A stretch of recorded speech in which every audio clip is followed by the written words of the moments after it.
I'm Michael, and welcome to Beyond the Screenplay's What We're Watching, our podcast where we watch a limited television series week by week. Today we are talking about White Lotus Season 3, Episode 5, titled Full Moon Party, available on HBO Max. I'm joined by the Beyond the Screenplay team, Trisha Rand. Hello, everyone. Brian Bittner. Shia LaBeouf. And Alex Gallegos. Hi. Okay, so we're in episode 5 here. Overall, this episode felt like I was watching White Lotus, finally. I was like, this is a proper White Lotus episode. We are at the midpoint, I believe, of the season, right? There's 9 episodes this season? 8 episodes. 8 episodes. Only 8. Okay. That's okay. That's what I thought. Okay. Yeah. This had a midpoint sequence feeling to me. So, like, narratively, it could still be the midpoint, even if, like, in actual terms of runtime, it isn't. Yeah, we talked about how the first several episodes were very methodical in setting up a lot of stuff and getting the dominoes ready, and it took a long first many act. episodes. Yeah, so it was like a long first act. Also, if you're new to Beyond the Screenplay, we love midpoints structurally in movies and now TV shows. Indeed. We think they're very important, and so we're always looking out for them. Yes, they're a critical fulcrum point upon which the entire story rests. And yeah, I think this was it. So yeah, we're getting, so Guy Talks lost the gun. He knows that Tim took it. He tries to confront him, but like it doesn't work. We have the 3 friends going out clubbing, dancing. There's that great sequence where, Jacqueline is dancing and she's watching the young girls like be envious of her. And like, that's what she's like getting off on, while like Lori is just like kind of going wild and, having fun and just being in the moment. We got Fabian and Belinda kissing. We finally found out what that noise was. It was a stupid lizard. Yeah. And the whole corner, kick it out, let him kiss. We got Saxon and Lachlan doing some brotherly kissing, but also kind of talking, like kind of all of them were talking about, finding what you want in life and finding yourself and religion. There was definitely religion. They turned on the religion button in this episode. Sam Rockwell had a whole monologue about finding out who you are. Surprise, Sam Rockwell. Exactly. We got some surprise Sam Rockwell that was just all religion, all theme, all that stuff, which is great. And then, ends on this really intense scene where Tim is like getting ready to take his own life with the gun that he took is interrupted. Has that conversation, then ends with like praying to God for help. So like clearly all of these sort of thematic elements were finally being brought to the surface and explored. And even just in form wise, this episode kind of made me realize this season there's been a lot of intercutting between sequences and scenes, except none of them have been scenes. It's sort of like you get a third of a scene and then you cut to a different third of a scene, then you come back for the middle and then you come back later for the end. And I feel like that's kind of worked against it, actually. It's like you never get to see the whole thing happen all at once.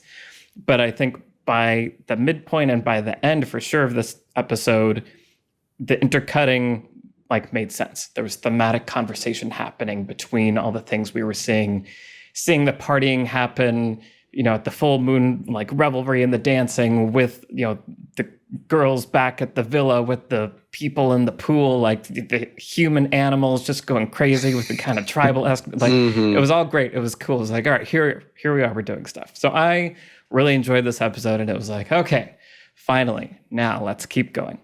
So those are my thoughts. Alex, what are your thoughts on this episode? Yeah, very, very similar. It did feel, like you said, like now we're kind of back in that just like full on White Lotus, just kind of, like you said, the human animals or like the monkeys, like we're just kind of watching behavior spin out of control. And I think that's White Lotus at its best, is that you're seeing a bunch of messy people kind of becoming their most animal self and spinning out of control with each other is kind of part of the pleasure of White Lotus. And this episode was just like 100% that, with the interesting kind of thematic juxtaposition with the conversation with Sam Rockwell, where that conversation was really interesting, because that feels also kind of midpointy, like kind of theme stated. Maybe this is what it's all about in a way. So I want to talk about that for sure. But yeah, it felt like, we talked about the music in this show in one of the early episodes and comparing it to Punch Drunk Love, and just that there's something about that, the music that is both kind of like fun and adding momentum and kind of like we're kind of part of the party, but there's something also unnerving about it and a little like uncomfortable, and like something bad's gonna happen maybe even as we're kind of caught up in the fun.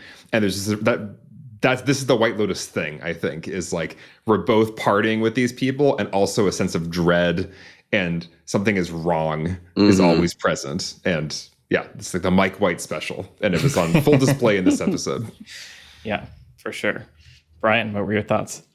Yeah, I'll say what I said last week, which is just like I have that feeling of I can't wait for next week, which is what I felt last week too, of just like the things that are being built up. I'm like, ooh, you watch them little like next time where it's like someone's doing this, someone's pointing a gun, someone's having sex with something. I don't know what's going on, right? It's just that kind of thing where I'm just very pumped for the show now, and I feel like you just said, Alex, like I'm in full White Lotus mode now. And it took a little bit to get there, but really enjoying it. Loved like the mood of this one, just the music and the editing and like the cut from like Mook's on stage dancing to like then the women in the club, and it's all like so seamless. Like I'm not even sure when the music changed, and then there's like a kind of smash cut on Piper's face at one point where like there's like people having fun music, but like everything stops and it's just on her, right? And I was thinking a lot about the conversation of like things happening that we've been talking about, and I was sort of making a list of like in these scenes, when do I feel like something has happened, right? And of course, someone sleeping with someone that hasn't happened before, someone kissing someone that hasn't happened before, that is something happening in a very like general way. But like Piper telling her parents about her plans, like that is something happening. But then even Belinda and Guy Talk like confronting the hotel manager and Timothy for like, let me tell you about Gary. I think you have something of mine, and that and them like denying it and getting shut down. That's also something happening, right? Because that is someone with an objective trying to get something they want, and then meeting an obstacle that they can't get through. And that feels like, okay, that has like moved forward, right? But then there are these scenes like you talked about where it's like, okay, the big thing in the scene happened. And then 5 minutes later, it's like, now we're checking back in on these characters and they're just like continuing to talk. And then we're going to check in 5 minutes later and they're just continuing to talk. And that's not necessarily bad, but that does feel like it's like, okay, that's the sort of nothing has moved forward kind of thing that we've been identifying with this season.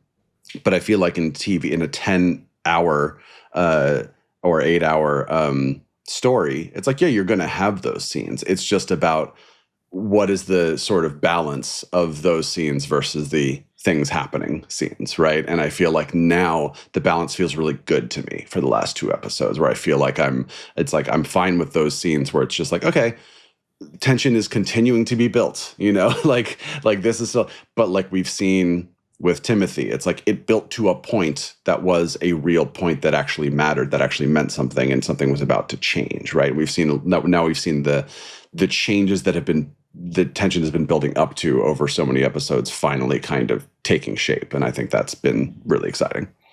Yeah. Yeah. It's like you were saying in the last episode, Trisha, it's like behavior needs to change. Like a character wants a thing and they're going to take an action to pursue that. Hopefully at some point you're waiting and waiting.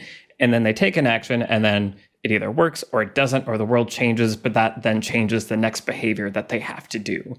And there hasn't been a whole lot of behavior changing actions that have happened in those first 3 episodes. But there were a lot in this episode. And then, last episode, it started to pick up as well. Yeah. And just another way to think about this, and we can talk about it more, but I was thinking about another way to think about things happening as we've been talking about. And I think one thing is irreversible decisions. Right.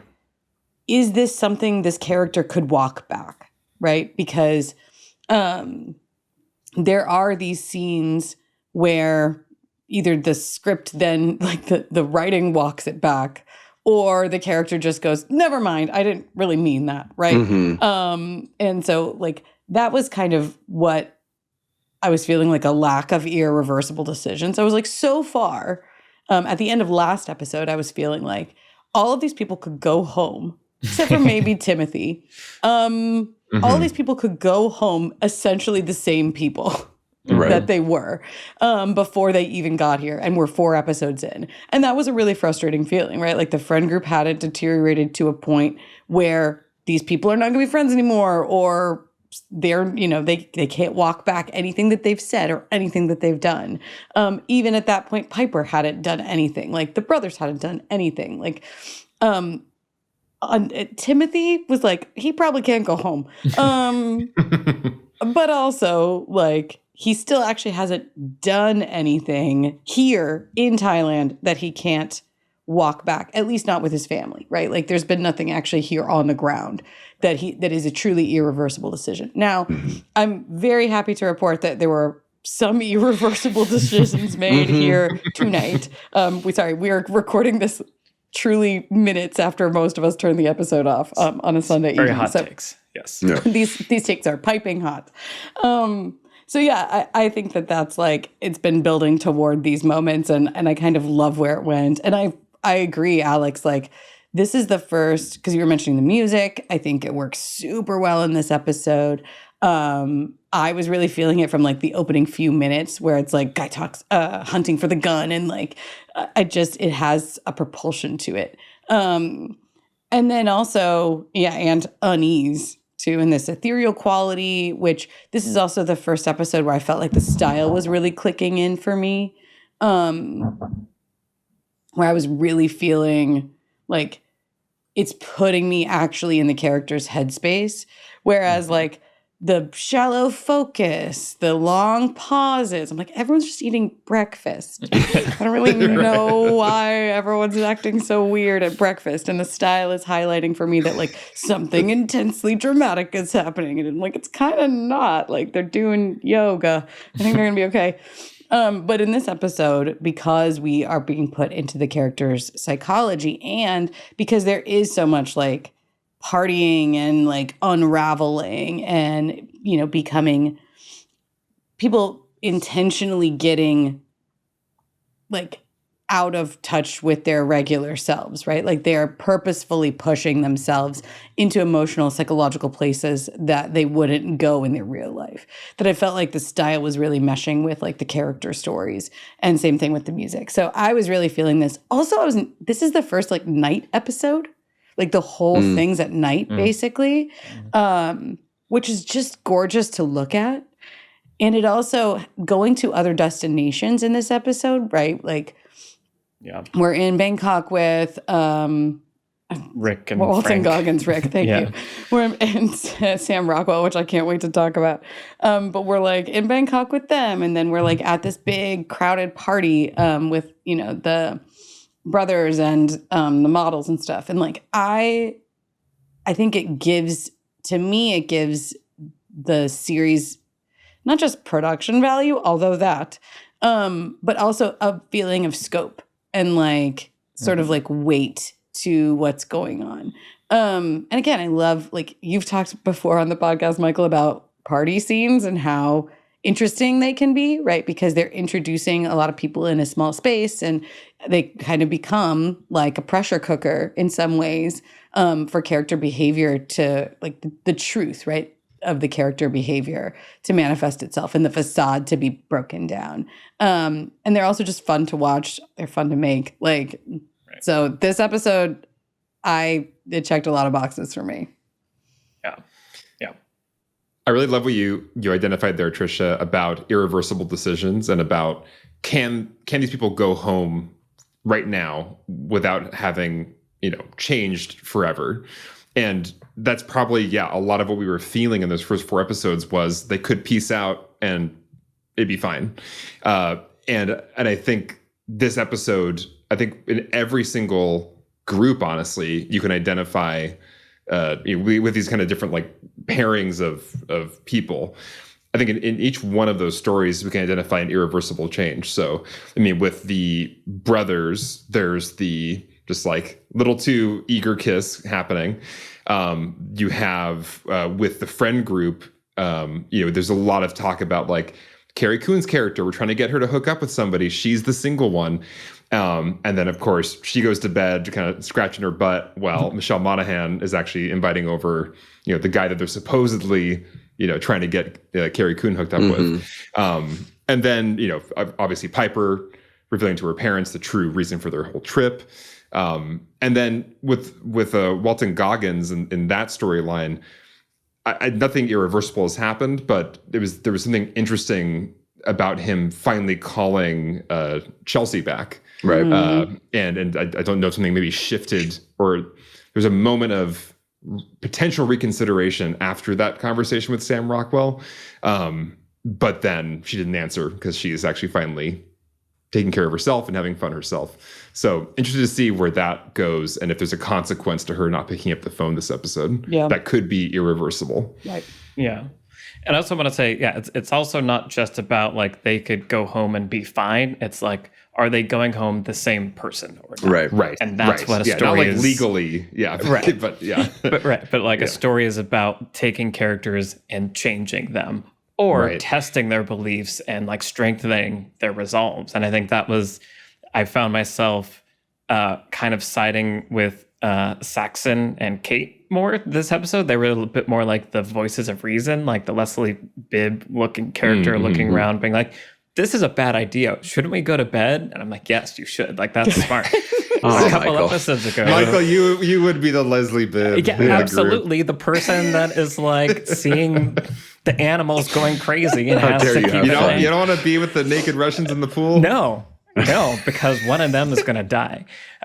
Or even, like Saxon at first saying no to drugs and being kind of upset at like Lachlan for like, it was just interesting seeing my allegiances or my preconceived notions of these characters like shift a little bit. And that's something White Lotus does really well also that hadn't really happened for me yet. But in this episode, we're starting to see characters making irreversible decisions, like we're saying, and or beliefs tested and putting them in situations that are bringing out different aspects of their inner psychology, which is the fun part. Yeah. Quick thought that came to mind, because I do watch the next week on previews. I think, Michael, you avoid those. I'm going to reveal a line from it. I don't think it's a spoiler. I don't think it's a spoiler at all. Okay. But... Okay, whatever. Well, Michael won't hear this. Michael went into Lobot mode if you're watching. Yeah. Michael has put his earphones up. I always forget her name. The model that is not Chelsea. Chloe. In the preview for next week, she's talking to Saxon and she's like, I think he knows about you. Oh, yeah. And it's almost like she's implying that Saxon is the one who is closeted. And his brother kind of like... And his kind of shock and kind of his processing that was happening after his brother kissed him is maybe more about him and less about Lachlan. Right. And so that was a really interesting question mark of like, has the show been actually misdirecting us this whole time? Is Lachlan the closeted one, or is it Saxon?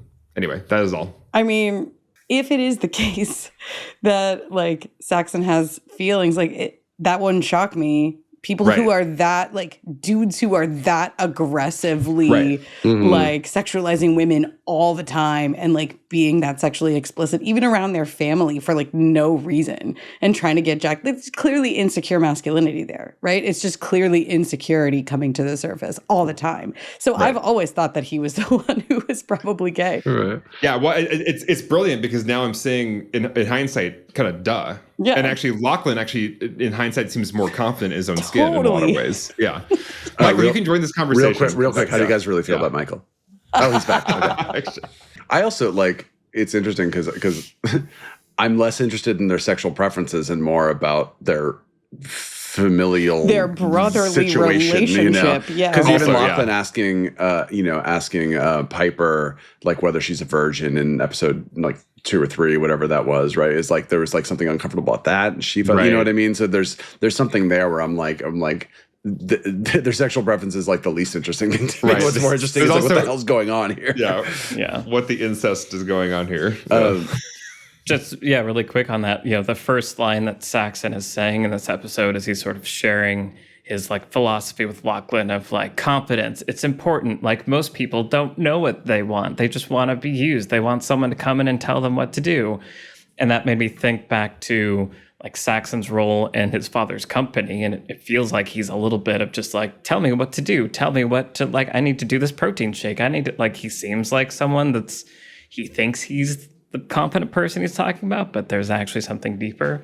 Yeah. So I liked that was kind of the first statement from him that felt thematically character arc relevant. Mm-hmm. Sorry, Brian.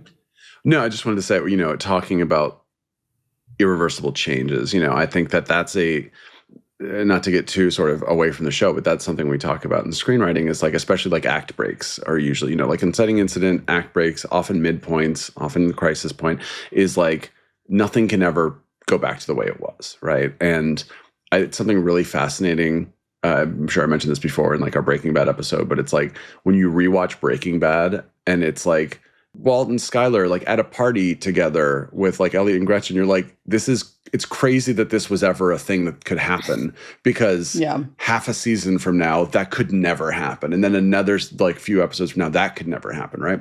And it's interesting because that's a show that was, what is like 16 episode seasons for 5-6 years, right? Compared to a lot of these like limited series where it's like there's only 8 to 10 hours for the entire thing, and there's 3 times as many characters as other shows, and yet it still feels like there's so many scenes where things aren't actually changing, in the way that we talk about. And again, that's why I like that we are finally here with this show where it feels like those things are starting to happen. The sort of cheesy line of like, you can't put the toothpaste back in the tube, right? Where it's just like, that is out now, like that has happened. And there are even things that can happen with characters. And we talked about at the end of Enora, won't spoil the end of Enora for anybody who hasn't seen it, but it's like, it's not even necessarily about whether or not the character has like had a happy ending or is like in a good place. It's about the fact that they are changed, like you were saying, Michael, right? Where it's like something has actually changed. So it's like, Lachlan and Saxon could never talk about what happened, and that could be, but then even that is like, but a thing has happened in their lives, right? That will always have happened in the future. And I think that's the interesting thing about watching kind of character dramas is watching those moments where it's like a thing moved in some way that is always going to like be there, right? That could be taken different ways. So yeah. It was an accidental innuendo. Go ahead. Quick midpoint cheat sheet for everybody. Titanic, they hit the iceberg, can't go back from that. Nope. Godfather, Michael Corleone kills the chief of police and that other guy, can't go back from that. Jurassic Park, the T-Rex is out, the dinosaurs are out, changes everything. Can't put the dinosaurs back in the toothpaste. When Harry Met Sally, they're dancing and they look at each other and they just have a lingering look and they both know, but they're not going to know that they know for like 40 more minutes, yeah. It's a more advanced midpoint, to the heart of it than the iceberg. Yeah. Collateral, Jamie Foxx takes off his glasses and says, let's put his gun away. Yeah. I will say that the one major storyline, because there are some others where I'm kind of like, they're not spending that much time on it here, like Belinda and Pornchai, which I like in this episode, but they're not spending a ton of time on it, right? Like I don't have a really robust understanding of her psychology, like what she wants, who she is, other than not to be killed by Gary Gregg. So, but then there are others where the main other one that the season has spent a lot of time on is Walton Goggins' character, Rick. And in this episode, I feel like there's possibly a midpoint happening, but it doesn't look the same way that some of these other character midpoints are looking. So I don't know, I just want to talk for a minute about like what this conversation with Sam Rockwell means. And like kind of who Rick is, like what is the thing that's happening with Rick. And I think it's really interesting, right? There's so much about religion in this episode. There's so much, which I really like. Some of it is with Timothy's character, where they're basically debating. She's like, you didn't really raise us to be that Christian. And he's like, well, I was an altar boy. And then he sings, lo, how a rose is rose air blooming, which I had to look the lyrics up to because I was like, that's not your average Christmas carol. And they're really interesting. And so I recommend looking those up. But there's that piece of like what does spirituality provide or not provide in that family? And then there's the Sam Rockwell character who is kind of speaking to Rick's past, and like they were kind of in the same place at one point in the way that they thought about the world, right? Like he's kind of coming in with this expectation of like, we're going to party and we are colleagues from the crime that we used to do, I assume. Hitman, yeah. Yeah. Something. And then he's getting like a totally different take on what life is about from the Sam Rockwell character. And it comes back to Buddhism, which that's what Piper's explicitly been talking about also, this Eastern religion thing. And then, yeah, I think to your point, Michael, it's really interesting that all of that is intercut with people partying, right? Like Sam Rockwell sitting there drinking his chamomile tea, talking about trying to party his way into like satisfaction, peace, like any, knowledge of like self and all this stuff. And then you have people who are going about it in exactly the opposite way.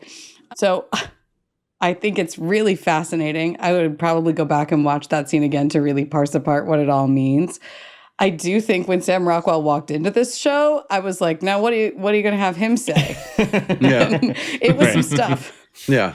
We need an actor who can say some stuff. Sam Rockwell. Yeah, I was going to say, you need somebody to deliver this monologue. You're probably going to get Sam Rockwell to do it. Yeah. And it's great. Like, he's going to win an Emmy for that. Like, I don't know. It was, like, really, really well done. Yeah. And Walter Goggins' performance also is great. Like, exactly walking that line of, like, I am empathetic. I want to be here for you. And I am suppressing the shock as much as, like, I feel like that was all, like, pitch perfect. And again, the way I feel like White Lotus can do, where it's like exactly on this line of like, it's realistic, but you can see what's happening inside the mind of the people as they're walking this line.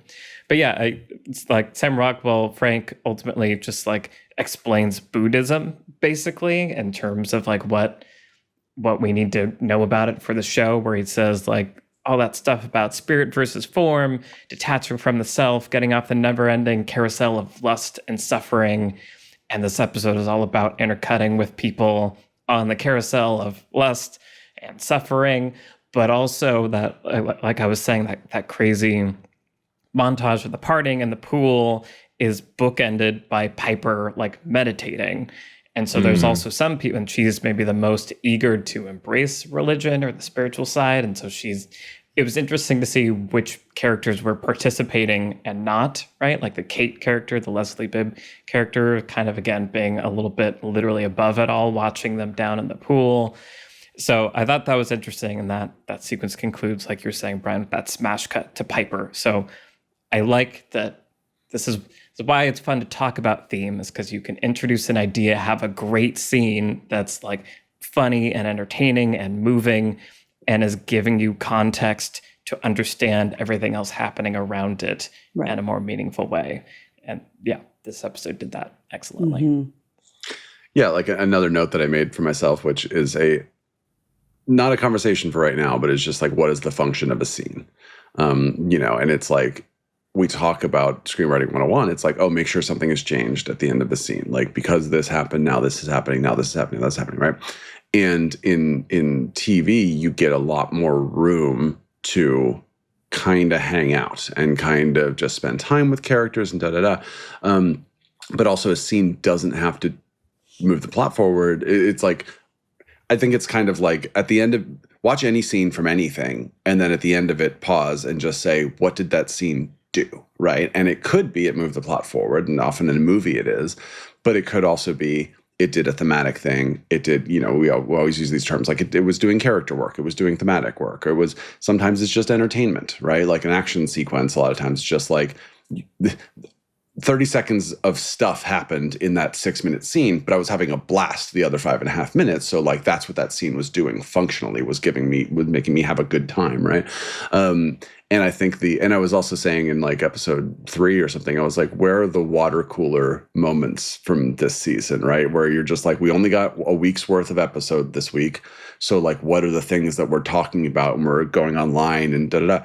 And the Sam Rockwell scene is a good example of both of those, where it's like plot didn't move forward, right? But a whole lot of thematic stuff happened, a whole lot of character stuff happened, and it was a water cooler scene where it's like, that's the scene we're talking about right now. That's the scene people are going to be talking about tomorrow, tonight, online, et cetera, et cetera. And I think that's a great example of what we've been talking about with this season. When we say not a lot happened, it doesn't mean there were no explosions, right? It doesn't mean no one got stabbed in the face. It just means like a lot of scenes that felt like they weren't, what they were doing wasn't very clear or wasn't very necessarily interesting, whatever. And now we're there. Now we're finally, it's like a lot of build up to get to the point where it feels like, great, now we're getting these scenes that, like this episode had a lot of water cooler moments. It had the kiss, it had the Sam Rockwell scene, it had people sleeping together who had, you know what I mean? It had the stuff where it's like, cool, now the dominoes are starting to tip. Yeah. Mm-hmm. And that Sam Rockwell scene, just to call it again, the specialness of White Lotus scenes at their best. The journey that it took me on was so great because, you know, you start off with just like he's talking about all his, you know, thousands of women he's having sex with. And it takes this turn where it's like, oh, is this going to become like a coming out as trans scene? Right. But then that, and Asian. but then the journey, but then the journey keeps going into like, no, this is like something else, maybe like where it's like I'm paying somebody to watch me, and like it's like it goes into this like very like honest and human and like extreme place of like the most far out you can go in the pursuit of satisfaction or pleasure or possessing something or whatever. And it's just like it goes into really uncomfortable, crazy extremes, and then kind of that's where he had to go to collapse all the way out back into chamomile tea and getting off the train and whatever. But I just love the construction of that scene because like you as the audience member are kind of with Rick trying to calibrate each moment, like what is the story? What am I being told? What is actually happening here? And I just Mike White is so comfortable going into that like in between space where this is not a classifiable thing. Like I don't know what actually you're telling me right now, and it keeps going, and whoa, we're going here now. And I love that Mike White is brave enough to do that and not have these kind of tidy scenes that we are kind of used to. And it raised an aspect of the theme that I was kind of missing, which was like white Americans abroad and like our often very clumsy encounters with other people's cultures and religions. And I was feeling that scene kind of, you know, interfacing with that, like it's pretty tasteless. And I felt like that was like honestly the most cringe part of all of it for me, where I was just like, oh no. And then I could see that theme kind of coming up in other places too, right? Where like they're at the full moon party and they're like out in the streets and like they're, you know, being literally surrounded by somebody else's culture. And even Piper, like she's talking about how much she wants to do this. And her mom, Parker Posey's character Victoria's going like, this is another world. You don't know anything about it. Like this honestly, is Taiwan. Right. But I love there's like that the complexity there because like yes. Parker Posey before saying something super stupid has actually kind of a point. Right. It's like you don't really know anything about this culture. You didn't come from here. Right. And even the scene of Piper sitting there meditating, I'm just like, yeah, it's a white girl meditating in a hotel. Like, I don't know. It's just, there's something about it that feels like it lacks self-awareness, right, on her part about really what she's going to be able to access about this. And I just think it is, I still am missing more of that in this because the characters, the Thai characters are not foregrounded mostly, and so and also not mostly interacting with the American characters, and so I'm kind of like it's still like a vacation thing, but I'm not seeing that as being like a primary theme of the season, which is fine. I just think it's an interesting, so far slightly underdeveloped aspect of what the season could be about. Yeah, I wonder if they'll do more of it, but part of me also wonders if this is a kind of a consequence of this being a third season, even though they are, standalone. Because like the first season hits that like very hard and very directly. And so I could see that just like as different seasons, different things come to the forefront or like fade to the background, but there's still time. And I think it is interesting that the Thai characters in this are seen so like rarely and aren't being used to great effect yet, but we have several episodes and we'll see where that goes. I will say it is interesting that the person that Michelle Monaghan's character ends up hooking up with is still staff, right? He's not like Thai staff, but he's Russian and he's still staff. So there is still a power imbalance there. And again, there's like a culture barrier there potentially. So I do think that that's kind of a part of that, the text in that relationship. And even in the like weird moment where Belinda's like, I'm consenting. Do you understand that this is, do you guys have consent here? And just like, yes. Right. But there are a few of those moments where like they do feel observed, like they are in the text of the script and they are being played and observed. It's just that the season, the directing isn't like pointing at them super hard. Right. Yeah, and I think it's the White Lotus thing to hold both, or hold, like you were saying, Alex, the complexity of it, of just like this being, from one perspective, wrong and offensive, and another perspective, like sweet and genuine. Like those things can happen at the same time, and that's hard to navigate. And I like also just the last comment on the scene with Rick and Frank, Sam Rockwell, that he also calls out the Buddhism kind of idea of like, are we our forms? Am I on the inside who I am on the outside? And like you, Alex, I was sort of like, oh, we're gonna like maybe like get into like trans identity, but then it just like became like universal, just like all of us. Like, am I on the inside who I am on the outside? Jacqueline, the Michelle Monaghan character, like dealing with who maybe she feels she is on the inside, kind of all those friends, like aging, right? Who are you on the inside versus who are you on the outside? How are you perceived? Like all of that, I thought that was just really well handled. And again, another theme that has kind of been in the show, but hasn't like been introduced in a clear way of like, here's what we want you to be thinking about, audience. And I feel like that one scene really kind of just encapsulated all of that in a really, really great way. Yeah, and it kind of helps in retrospect, make even more sense of that scene where the girlfriends go to the kind of old folks hotel, right? And it's like, putting it into like really clear view for Michelle Monaghan, like I am aging, I am not going to look the way I look forever, and that is horrifying. I need to get away from this. Yeah. So a lot happened. This was exciting. So I guess there's 3 episodes, right? 6, 7, 8 left. So now we're on the downhill slope. Hopefully the momentum continues. Tomorrow, right? Belinda said, in the timeline of the show that her son's going to arrive. Yeah. So we're getting closer to gunshots. So now we're like, happening. Anytime the thing can happen. Once he's there. Well, and another gun was introduced. Also, Rick has another gun now. Multiple guns. Yeah. So we're up to 2, I think, right? Yep. Yeah. Plus Greg Gary definitely has a gun somewhere. Yeah. He has a gun. Yeah. Greg Ross. He wasn't in this episode, which I was like, okay with. Yeah, that's fine. We've seen enough of him. We've seen him glower from the shadows enough. Right, like 20 times. He's real good at it. Yeah, he is. So I'm excited for next week, and we'll be back next week to talk about episode 6. Thank you, as always, to the patrons that make this show possible. Thank you to our producer, Vince Major. Thank you to our editor, Mike Worth, and the whole Nebula Studios team. I'm Michael Tucker. I've been joined today by Trisha Rand, Brian Bittner, and Alex Calleros, and we will see you next week for our episode discussing episode 6, Denials. Ooh, bye, everybody. Bye-bye. Bye.